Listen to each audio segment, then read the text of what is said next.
For generations, the mid-20s marked the typical start of homeownership. Today, the median age of a first-time buyer has climbed to a record 38.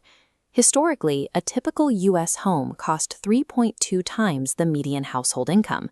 That baseline has fractured. By 2022, the price soared to a multiplier of 5.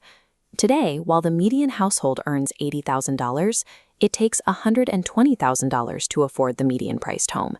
This $40,000 deficit has transformed the starter home from a standard milestone into a luxury.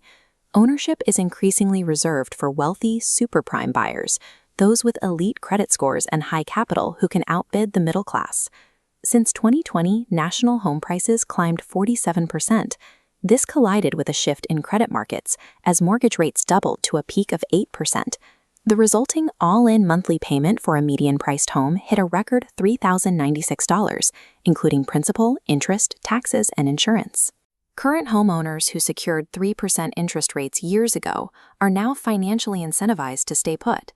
Selling their home and buying another would mean doubling their interest rate, essentially penalizing them for moving.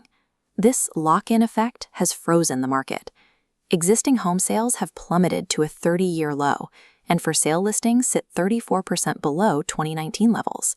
High interest rates priced out new buyers and paralyzed the secondary market, cutting off the flow of available homes from one family to the next. With existing houses trapped, the shortfall of 3.7 million units must be filled by new construction, but builders are struggling to close that gap. Part of the obstacle is physical. Post-pandemic spikes in lumber and material costs, paired with higher construction wages, have heavily squeezed builder profit margins. However, the primary barrier is legal. Strict local land use rules, single-family zoning, and permitting delays create significant hurdles that prevent new housing from breaking ground. These regulations create an artificial scarcity. By legally restricting where and how densely houses can be built, local governments push prices up, even in fast-growing states like Texas and California. The macroeconomic impact is staggering. Economists estimate that these land use constraints cost the U.S. economy $1.6 trillion every year in lost wages and productivity. The national housing shortage is not a result of a lack of land. It is a legally mandated scarcity that mathematically blocks supply from meeting the needs of the population. This supply squeeze is cascading into the rental market. As potential buyers are forced to remain renters, 22.4 million households have become cost-burdened, meaning they spend over 30% of their income just to keep a roof overhead.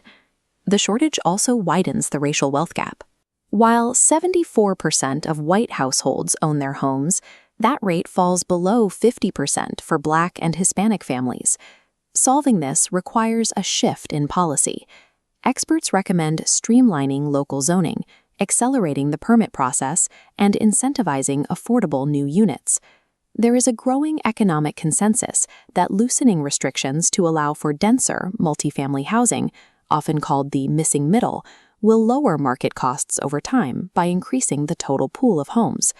Ultimately, housing scarcity is a policy choice. Until communities dismantle zoning barriers that restrict new supply, the dream of an affordable home remains structurally impossible for the average citizen.